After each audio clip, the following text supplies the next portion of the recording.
Dave Taylor here, and I gotta say, it's easy to forget about your furnace in the heat of the summer and those first couple of weeks of autumn. It's hot outside. What do you need to worry about heating for? It's not far from our first snowfall. It's not far from our first sub-freezing night. In some areas, it's not far from your first sub-zero night. And by that point, you'll really want to ensure that your furnace is working great.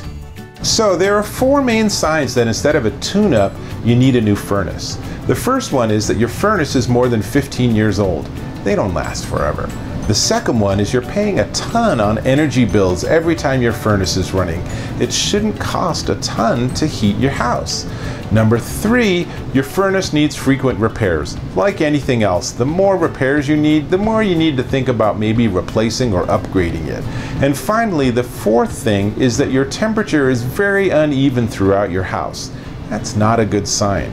All of these can point to you needing a new furnace to better, more safely, and more efficiently heat your house. Oh, sounds like the installers are here. Let's get to it. I'm upgrading to a Rheem furnace. It's a two-stage furnace, which means that it can also run in an energy-saving mode that keeps my target heat, but uses a lot less energy. High heat's available when I need it to really push out the hot air, but there's a low heat mode that lets us maintain temperature much more efficiently.